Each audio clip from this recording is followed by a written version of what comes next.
Hi students, ఈరోజు BCom third sem విద్యార్థులకి advanced accounting అనేటువంటి సబ్జెక్ట్ నందు పార్ట్నర్షిప్ అకౌంట్స్ భాగస్వామ్య వ్యాపార ఖాతాలు అనే చాప్టర్లో ప్రవేశము అడ్మిషన్కు సంబంధించి ఒక యూనివర్సిటీ క్వశ్చన్ పేపర్ ఎలా సాల్వ్ చేయాలో మీ ముందు ఉంచుతాను.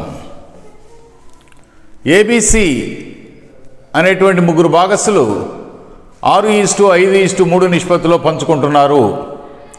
వారి ఆస్తులు బట్టి క్రింది విధంగా ఉంది. అప్పులు, ఆస్తులు. ఏబీసీ అనేటువంటి ముగ్గురు భాగస్తులు భాగస్వామ్య వ్యాపారాన్ని చేస్తూ ఆ వ్యాపార సంస్థలో వచ్చినటువంటి లాభ నష్టాలని వరుసగా 6:5:3 నిష్పత్తిలో పంచుకోవడం జరుగుతుంది.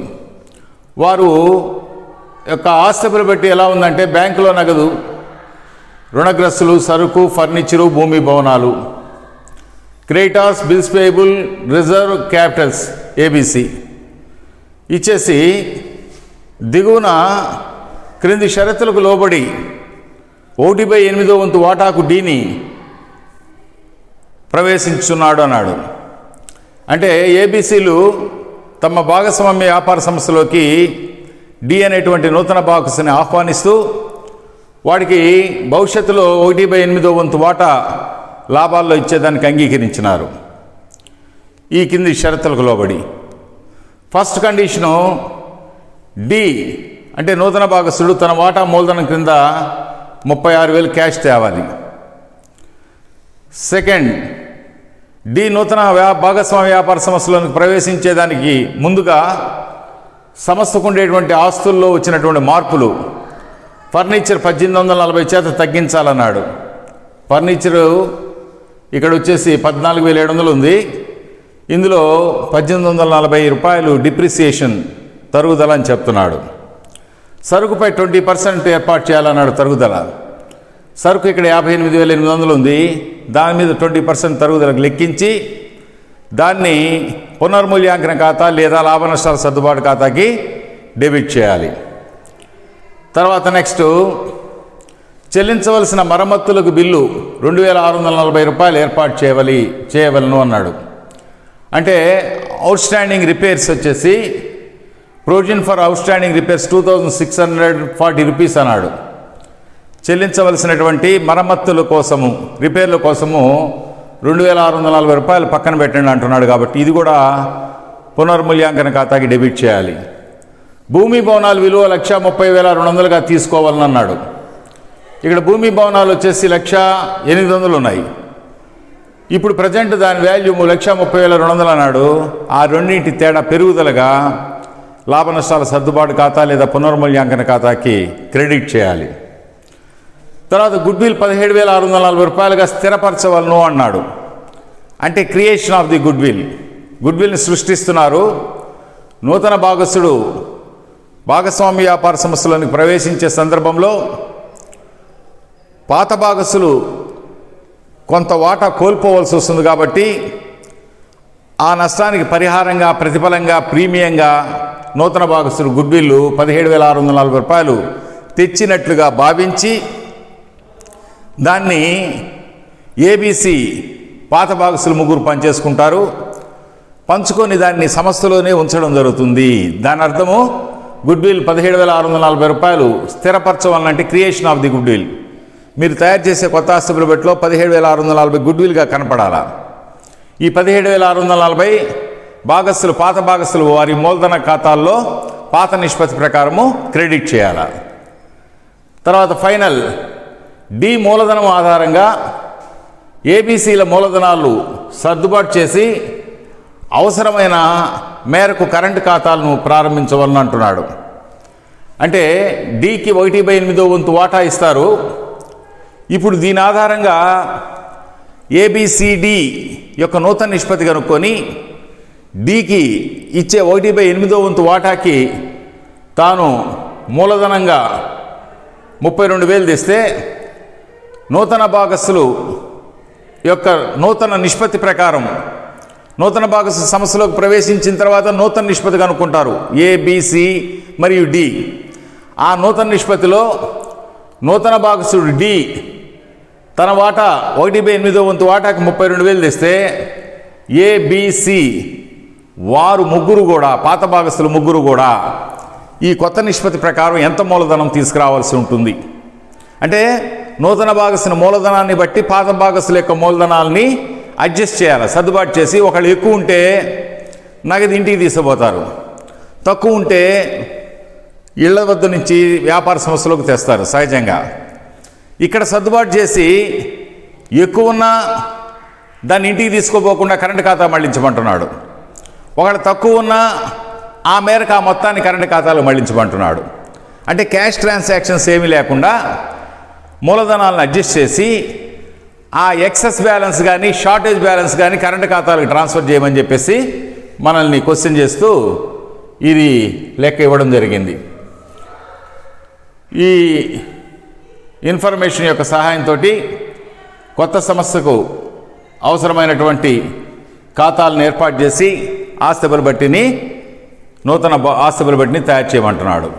ఫస్ట్ మనం లెక్కను చక్కగా చదువుకున్న తర్వాత నూతన భాగస్థుడు డి సంస్థలోకి ప్రవేశించే ముందు ఫర్నిచర్ విలువ, సరుకు విలువ తగ్గున్నాయి, భవనాల విలువ పెరుగున్నాయి, మరమ్మతుల కోసం 2,640 ప్రొవిజన్ ఒకటి ఏర్పాటు చేయమన్నాడు. కాబట్టి ఈ సర్దుబాట్లని లెక్కలోకి తీసుకుంటూ మనం ఫస్ట్ పునర్మూల్యాంకన ఖాతాని తయారు చేయాలి, లాభ నష్టాల సర్దుబాటు ఖాతాని.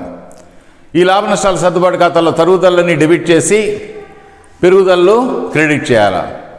ఫర్నిచర్ మీద 1,840 రూపాయలు తరుగుదల అని చెప్పేసాడు, సర్దుబాటులో డెబిట్ చేసాం.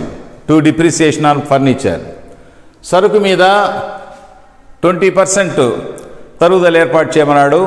ఆస్తిపరుల బట్టిలో ఇచ్చిన సరుకు ఎంత ఇచ్చినాడో చూసి ఆ సరుకు విలువ 58,800 ఉంది, దాని మీద 20% అన్నాడు. కాబట్టి 58,800 × 20/100 వేసి క్యాలిక్యులేట్ చేస్తే సరుకు మీద తరుగుదల 11,760 వస్తుంది. To depreciation on stock. చెల్లించవలసిన మరమ్మతుల బిల్లు 2,640 ఏర్పాటు చేయమన్నాడు. కాబట్టి ఆ మొత్తాన్ని కూడా మనము ఈ యొక్క లాభ నష్టాల సర్దుబాటు ఖాతాకే మరొక పేరు పునర్మూల్యాంకన ఖాతా, రీవాల్యుయేషన్ అకౌంట్, డెబిట్ చేసి భవనాల మీద పెరుగుదల అంటే భవనాలు వచ్చేసి క్వశ్చన్ పేపర్లో 1,08,000 ఇచ్చాడు, సర్దుబాటులో వచ్చేసి భవనాలని 1,30,200గా తీసుకోవాలన్నాడు. అంటే ఆ రెండింటి డిఫరెన్సు పెరిగింది కాబట్టి భూమి భవనాల మీద పెరుగుదల 29,400 చూపించాలి.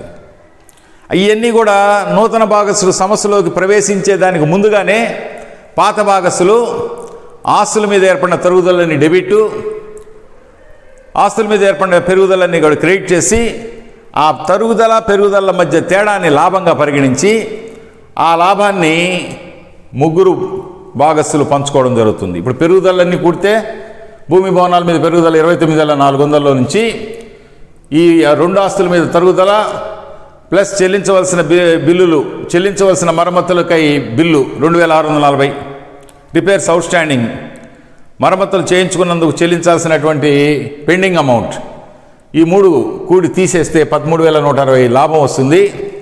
ఈ లాభాన్ని ఏబిసి ముగ్గురు కూడా వారి యొక్క పాత నిష్పత్తి క్వశ్చన్ పేపర్లో చెప్పున్నాడు. ఏది 6:5:3, 6:5:11, 3:14, 6/14, 5/14, 3/14 ప్రకారము, 6/14, 5/14, 3/14 ప్రకారము ఈ 13,160ని పంచేసుకుంటారు. తర్వాత మనం చేయాల్సింది ఏంటంటే నూతన నిష్పత్తిని కనుక్కోండి. నూతన భాగస్తుల సంస్థలోకి ప్రవేశించిన తర్వాత పాత భాగస్తుల యొక్క లాభాలు కూడా మారిపోతాయి.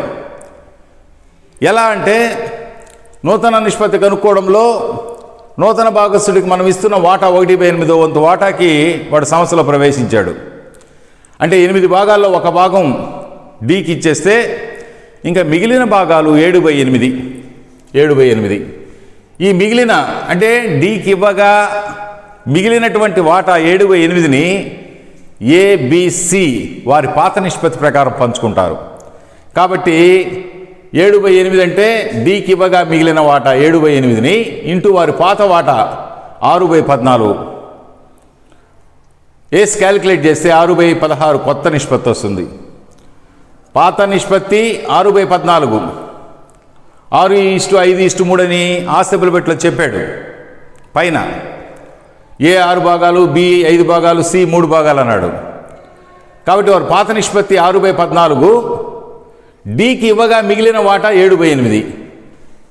ఈ 7/8 డికి ఇవ్వగా మిగిలినటువంటి మొత్తాన్ని ఏబీసీలు ముగ్గురు పంచుకోవాలి. కాబట్టి మిగిలిన వాటా ఇంటూ పాత వాటా, మిగిలిన వాటా ఇంటూ ఏ యొక్క పాత వాటా. 7/8 ఇంటూ 6/14, 7 42, 8 14 112. దీన్ని సింప్లిఫై చేస్తే 7 42, 7 16 112, అంటే 6/16 అనేది కొత్త నిష్పత్తి అన్నమాట. అలాగనే బీకి కూడా మిగిలినటువంటి వాటా 7/8 ఇంటూ బి యొక్క పాత వాటా 5/14, 7 5 35, 8 14 112.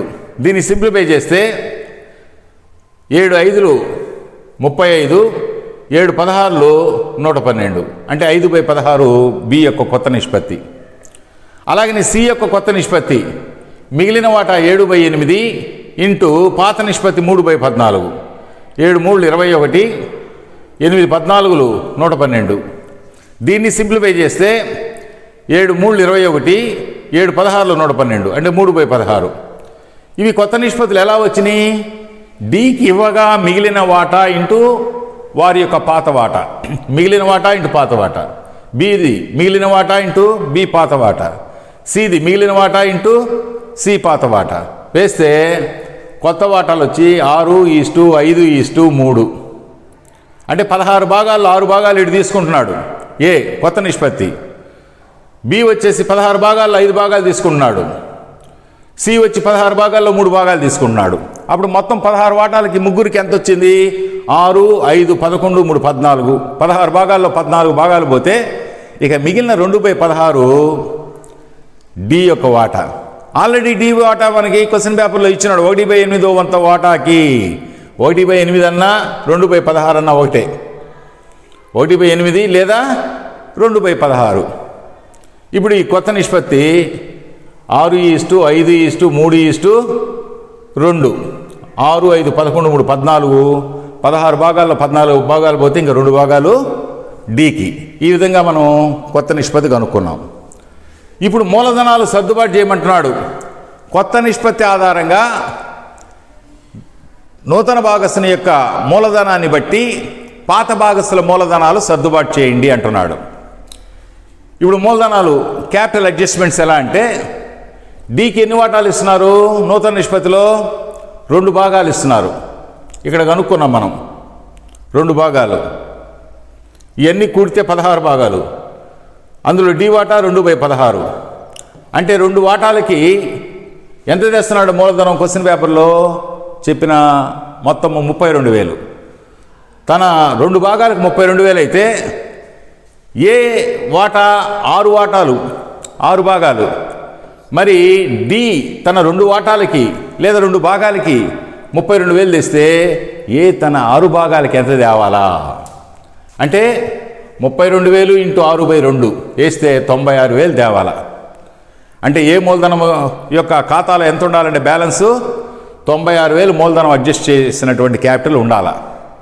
అంటే 2 భాగాలకి ఇది మనం క్యాలిక్యులేట్ చేసేటప్పుడు డి 2 భాగాలకి 32,000 అయితే 2 భాగాలకి 32,000 అయితే ఏ 6 భాగాలకి ఎంత ఎక్కువ తేవాలా? 2 భాగాలకు 32,000 తెస్తే 6 భాగాలకి ఇంకా ఎక్కువ తేవాలా. కాబట్టి 6/2 ఇంటూ 32,000 క్యాలిక్యులేట్ చేస్తే, అంటే 32,000 ఇంటూ 6/2 వేస్తే 96,000 వస్తుంది. అంటే డి యొక్క మూలధనం సర్దుబాటు చేసిన మూలధనం 96,000 ఉండాలా. అలాగనే బి తన 5 భాగాలకి ఎంత కావాలా? డి 2 భాగాలకు 32,000 అయితే బి 5 భాగాలకి ఇంత, అంటే 32,000 ఇంటూ 5/2. ఇది 32,000 ఇంటూ 6/2, అంటే 2 భాగాలకి 32,000 అయితే 6 భాగాలకి ఏ అంటే 6/2, 32,000 ఇంటూ 6/2. అలాగనే బి 5 భాగాలకి అన్నప్పుడు 32,000 ఇంటూ 5/2 అంటే ఈ 2 భాగాలకి 32,000 సమానం అయితే 5 భాగాలకి ఎంత అని క్యాలిక్యులేట్ చేస్తే 80,000 తేవాలా. 80,000 వాడు మూలధన ఖాతాలో సర్దుబాటు చేసి ఉండాలా. అలాగనే సి తన 3 భాగాలకి 2 భాగాలకి 32,000 అయితే 3 భాగాలకి ఎంత అన్నప్పుడు 3/2 ఇంటూ 32,000. చూడండి 32,000 32,000 32,000 అనేది డి యొక్క మూలధనం. 6/2 అంటే 2 భాగాలకు 32,000 అయితే 6 భాగాలకి ఎంత 6/2. 2 భాగాలకు 32,000 అయితే 5 భాగాలకి బి 80,000 తేవాలా. 2 భాగాలకు 32,000 డీది అయితే 3 భాగాలకు సి 3 భాగాలకి ఎంత అంటే 48,000. అంటే సర్దుబాటు చేసిన మూలధనాలు ఏ మూలధనం 96,000 తన యొక్క మూలధన ఖాతాలో ఉండాలా. ఉండవలసిన దానికన్నా ఎక్కువ ఉంటే కరెంటు ఖాతా మళ్ళిస్తాం. అలాగనే తక్కువ ఉంటే కూడా కరెంటు ఖాతాకే మళ్ళించమన్నారు ఈ లెక్కలో. ఇంతకుముందు లెక్కలో ఎక్కువ ఉంటే ఇంటికి తీసుకుపోతాడు, తక్కువ ఉంటే సర్దుబాటు చేసిన మూలధనం కన్నా తక్కువ ఉంటే ఇంటికాడ నుంచి తీసుకురావడం జరుగుతుంది. ఈ లెక్కలో కరెంటు ఖాతాలో మళ్ళించమన్నాడు. ఎక్సెస్ బ్యాలెన్స్ లేదా షార్టేజ్ అమౌంట్ కూడా కరెంటు ఖాతాలో మళ్ళించమన్నాడు. అలాగనే ఏ మూలధనం సర్దుబాటు చేసింది 96,000, బి మూలధనం సర్దుబాటు చేసింది 80,000, సి మూలధనం సర్దుబాటు చేసింది 48,000. ఈ విధంగా సర్దుబాటు చేసిన తర్వాత మూలధన ఖాతాలు చూపించాలి. లాభ నష్టాల సర్దుబాటు ఖాతా ఇందాకనే చెప్పేశాం.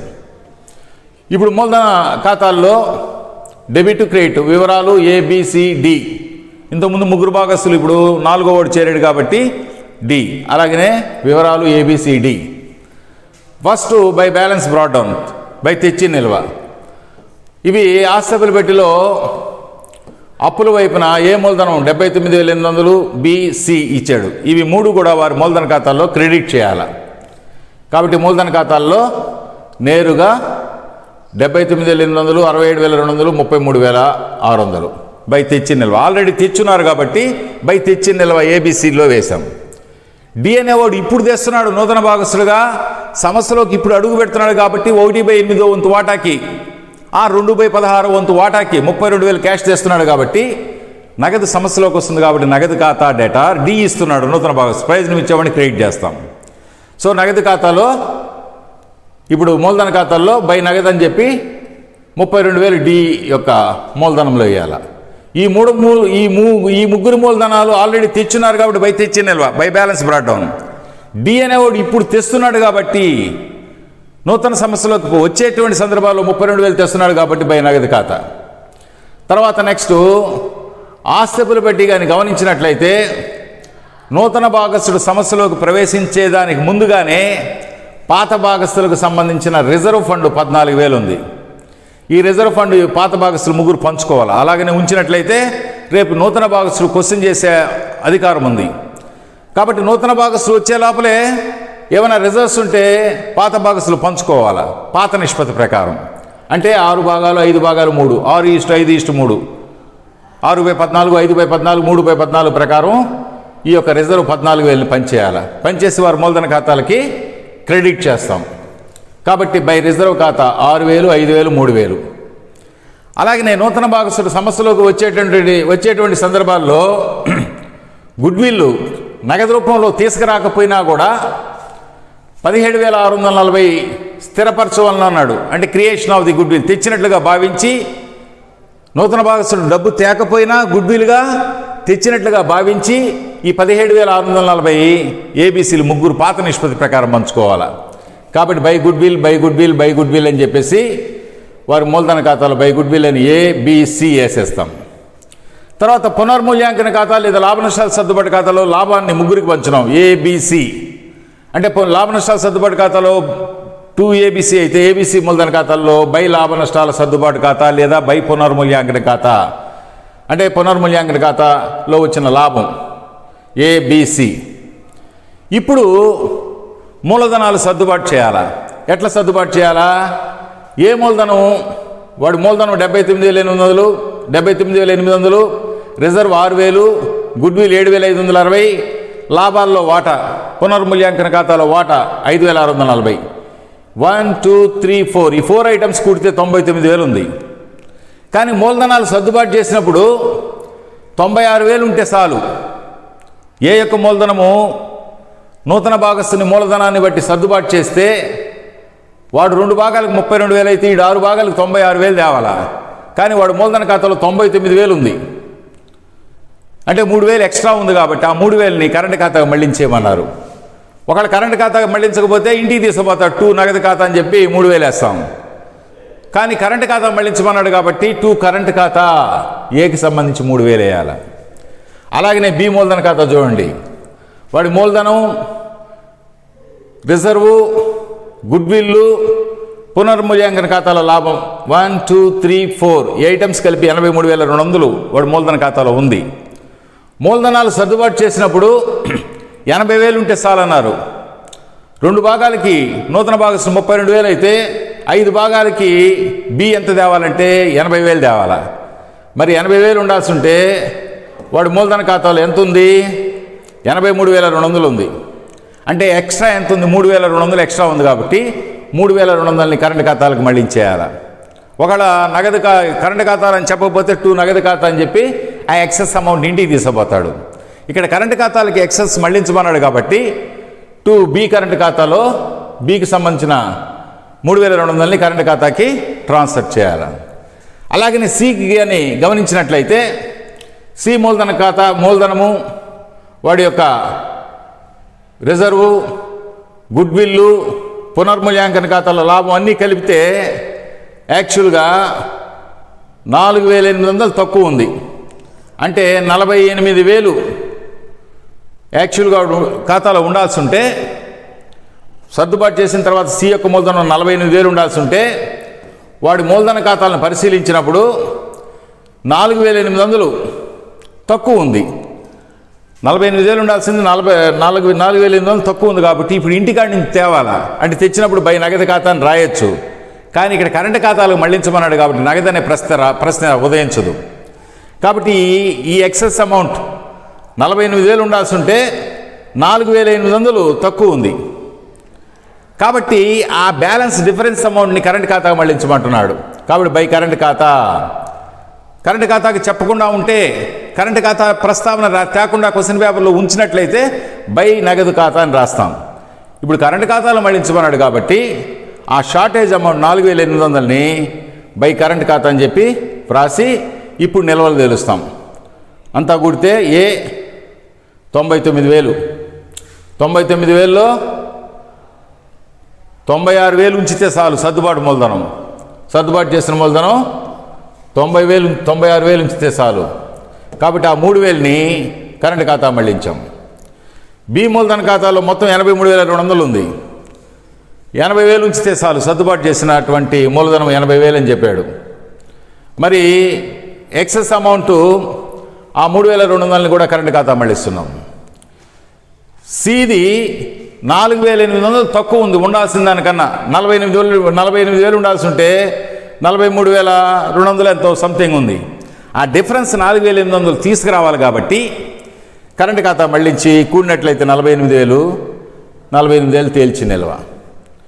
ముగ్గురు మూలధన ఖాతాలో తేల్చి నిల్వ 96,000 సర్దుబాటు చేసింది. ఈడు సర్దుబాటు చేసింది 80,000, ఈడు సర్దుబాటు చేసింది 48,000. నూతన భాగస్వామి 32,000 తెచ్చాడు కాబట్టి బై నగదు ఖాతాను రాసి 32,000 కూడి నిల్వ తేలిస్తే బై తేల్చి నిల్వ 32,000. ఈ విధంగా మూలధన ఖాతాలు చూపించాలా. నెక్స్ట్ గుడ్విల్ కరెంటు ఖాతాలు వేయాలా. కరెంటు ఖాతాలు ఓపెన్ చేయమన్నాడు. ఏబిసి, అలాగనే డెబిట్ వైపున ఏబిసి. ఇప్పుడు కరెంటు ఖాతాలు ఎలా వేస్తామంటే మూలధన ఖాతాల్లో ఏ కరెంటు ఖాతా, బి కరెంటు ఖాతా డెబిట్ వైపున ఉన్నాయి. మూలధన ఖాతాల్లో కరెంటు ఖాతాలు డెబిట్ వైపున ఉన్నాయి కాబట్టి కరెంటు ఖాతాల్లో బై మూలధన ఖాతా 3,000, 3,200. ఇది 3,200, ఇది 32,000 కాదు. అలాగనే సి మూలధన ఖాతాలో షార్టేజ్ అమౌంట్ కరెంటు ఖాతా మళ్ళించడం బై కరెంటు ఖాతా. అంటే మూలధన ఖాతాలో బై కరెంటు ఖాతా ఉంటే కరెంటు ఖాతాల్లో 2 మూలధనం ఖాతా అని చెప్పి సికి సంబంధించి 4,800 వేయాలి. ఇప్పుడు నిల్వ తేల్చేస్తాం. నిల్వ తేల్చేస్తే 3,000, 3,200, 4,800 తీసుకొచ్చి నిల్వ తేల్చేస్తే 2 తేల్చి నిల్వ 3,200 వచ్చింది. వీడి మూలధన ఖాతా డెబిట్ వైపున ఎక్కువ ఉంది 4,800 ఇలా వేసి క్రెడిట్ వైపున 2 బై తేల్చి నిల్వ. అంటే కరెంటు ఖాతాల్లో తేల్చిన నెలలు రెండు వైపులు వస్తున్నాయి. ఏబీలు ఎక్సెస్ అమౌంట్ కరెంటు ఖాతాలు మళ్లించాం కాబట్టి వాళ్ళు ఇళ్ళకి తీసుకుపోవాల్సినటువంటి మొత్తాన్ని కరెంటు ఖాతా మళ్లిస్తున్నాం కాబట్టి ఏబీకి సంబంధించి తేల్చిన నెలలు 3,000, 3,200 డెబిట్ వైపున వచ్చింది. వీళ్ళకి చెందాల్సిన మొత్తం అది. ఏకి ఇంత రావాలా, బీకి ఇంత రావాలా. అదే సికి సంబంధించి షార్టేజ్ అయి కొరత ఏర్పడింది. ఉండవలసిన దానికన్నా మూలధన ఖాతాలో తక్కువ ఉంది 4,800. ఈ షార్టేజ్ అమౌంట్ని కూడా మనము కరెంటు ఖాతా మళ్లించాం కాబట్టి ఇక్కడ సి కరెంటు ఖాతాలో మూలధన ఖాతా అంటే మూలధన ఖాతాల్లో బై కరెంటు ఖాతాని వేస్తున్నాము. ఇప్పుడు కరెంటు ఖాతాల్లో మూలధన ఖాతా అని చెప్పి సికి 4,800 వేస్తాం. అంటే 4,800 తేల్చి నిల్వ, బై తేల్చి నిల్వ.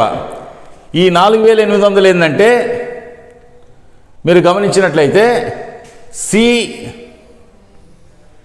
తేవలసిన మొత్తం, అది కరెంటు ఖాతా మళ్ళించాం. ఈ 3,200 ఏబీలు ఉండవలసిన దానికన్నా ఎక్కువ ఉంది కాబట్టి వాళ్ళు తీసుకుపోవాల్సిన మొత్తం, ఇది ఏబీలకు రావాల్సిన మొత్తం కాబట్టి కరెంటు ఖాతాలు మళ్ళించమన్నారు. అప్పుడు debit balance of current balances AB వచ్చి ఉన్నాయి. ఇది వాళ్ళకి చెందాల్సిన మొత్తం. సికి సంబంధించి బై తేల్చి నిల్వ వచ్చింది. సి సమస్యకు చెల్లించాలా. ఈ యొక్క 4,800 సి నుంచి సమస్యకు రావాలి కాబట్టి ఇది ఆస్తుల వైపున చూపిస్తాము. ఈ రెండు కరెంటు ఖాతాల బ్యాలెన్స్ వచ్చి అప్పుల వైపున చూపిస్తాము. ఇప్పుడు ఆస్తుల బట్టిగా వేసినట్లయితే గుడ్విల్ ఖాతా, గుడ్విల్ 17,640 రూపాయలు గుడ్విల్ నగదు రూపంలో తేకుండా సృష్టించబడింది కాబట్టి దాన్ని మూలధన ఖాతాల్లో ముగ్గురికి పంచున్నాం. మూలధన ఖాతాల్లో బై గుడ్విల్ ఏబిసి. ఇప్పుడు ఏబిసి మూలధన ఖాతాల్లో 2A, 2B, 2C అని చెప్పి మూలధన ఖాతాల్లో వేసి బై తేల్చి నిల్వ. ఈ తేల్చి నిల్వని మనం ఆస్తుల వైపున గుడ్విల్ కింద చూపించాలి. ఫైనల్గా ఆస్తులు పెట్టి వేసినట్లయితే నగదు నిల్వ సంస్థలో ఆల్రెడీ 17,780 రూపాయలు నగదు ఆస్తులు పెట్టి ఆస్తుల వైపున ఉంది. క్వశ్చన్ పేపర్ కానీ చూసినట్లయితే 17,780 రూపాయలు బ్యాంకులో నగదు క్యాష్ ఎట్ బ్యాంక్ ఉంది. ఇది కాకుండా 32,000 ప్రస్తుతం తెస్తున్నాడు నూతన భాగస్థుడు. కాబట్టి రెండు మొత్తాలు కలిపి ప్రజెంట్ ఆస్తుల వైపున మనము చూపించాలి.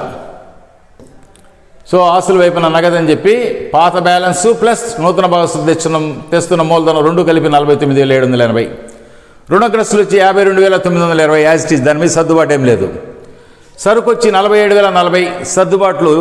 ఇప్పుడు పునర్మూల్యాంకన ఖాతాలో 6 లాభ నష్టాల సర్దుబాటు ఖాతాలో మనం ఏం చేస్తున్నాం, సరుకు మీద 20% తరుగుదల కట్టున్నాం. ఈ 11,760ని ఆస్తుల పెట్టిలో ఇచ్చినటువంటి సరుకులో నుంచి ఆ తరుగుదల తీసేసి నికరమైనటువంటి మొత్తం 47,040 రూపాయలు చూపించాలి.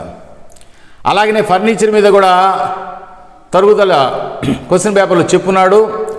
దాన్ని లాభ నష్టాల సర్దుబాటు ఖాతాలో మనము సరుకు మీద ఫర్నిచర్ మీద 1,840 రూపాయలు తరుగుదల వేస్తున్నాం కాబట్టి ఇప్పుడు ఆస్తుల బట్టీలో ఫర్నిచర్లో నుంచి తరుగుదల తీసేసి నికర విలువ చూపించాలి. అలాగనే భూమి భవనాలను 1,30,200 ఉంచమన్నాడు కాబట్టి ఆస్తుల బట్టిలో తక్కువ ఉంది. ఆ తక్కువ మొత్తాన్ని ఇన్నర్ కాలంలో వేసి పునర్మూల్యాంకన ఖాతాకి పెరుగుదల కింద క్రెడిట్ చేసిన మొత్తాన్ని దీనికి కలిపి అవుటర్ కాలంలో 1,30,200 అంటే సర్దుబాటులో చెప్పిన 1,30,200 భవనాలు ఉంచమన్నాడు కాబట్టి ఆ మొత్తాన్ని చూపించాం. గుడ్విల్ సృష్టించినప్పుడు అది సంస్థలోనే ఉంటుంది కాబట్టి సంస్థ గుడ్విల్ 17,640గా చూపించాం. సి మూలధనాలు సర్దుబాటు చేసినప్పుడు సి నుంచి రావాల్సిన మొత్తం ఆస్తి కాబట్టి కరెంట్ ఖాతాకు ట్రాన్స్ఫర్ చేసి సి నుంచి రావాల్సినటువంటి మొత్తం 4,800 ఆస్తి కింద మనం చూపించాం. అప్పుల వైపున రుణదాతలు, చెల్లింపు బిల్లులు, చెల్లించవలసిన మరమ్మతులు కూడా అప్పు. మనము రిపేర్లు చేయించుకొని మరమ్మతులు చేయించుకొని బిల్లు పెండింగ్ పెట్టున్నాం, అది చెల్లించాలి ఇప్పటికైనా అప్పు కాబట్టి చెల్లించవలసిన మరమ్మతులు 2640 చూపించాం. తర్వాత మూలధన ఖాతాల్లో తేల్చి నిల్వలన్నీ కూడా మూలధన ఖాతాలు కానీ గమనించినట్లయితే తేల్చి నిల్వలు ABCD ఈ 4 మొత్తాలని అప్పుల వైపున ఏ మూలధనము, బి మూలధనము, సి మూలధనము, డి మూలధనం అంటే సర్దుబాటు చేసిన మూలధనాలు ప్లస్ నూతన భాగస్తులు తెచ్చిన మూలధనం వేసి చూపించాలి. పోతే కరెంటు ఖాతాలు అంటే నూతన భాగస్తుల మూలధనాన్ని బట్టి పాత భాగస్తుల మూలధనాలు సర్దుబాటు చేసినప్పుడు ఆ ఎక్సెస్ అమౌంట్ ఏకి 3000 ఇవ్వాలా, బికి 3200 ఇవ్వాలి. కాబట్టి దాన్ని కరెంటు ఖాతాలో మళ్ళీ ఇచ్చున్నాము. ఇది ఏబీలకు చెందవలసిన మొత్తం కాబట్టి అప్పు కింద 6200 చూపించి అప్పులు ఆస్తులు కూడితే టాలీ అవుతుంది. లెక్క చక్కగా చదువుకొని ప్రతి స్లైడ్ క్లీన్గా అబ్జర్వ్ చేసి అర్థం చేసుకుంటారని ఆశిస్తూ ఈ వీడియో కానీ నచ్చినట్లయితే బెల్ ఐకాన్ బటన్ నొక్కి సబ్స్క్రైబ్ చేయండి. మరొక టాపిక్లో మిమ్మల్ని కలుస్తాను. అంతవరకు సెలవు. ధన్యవాదములు.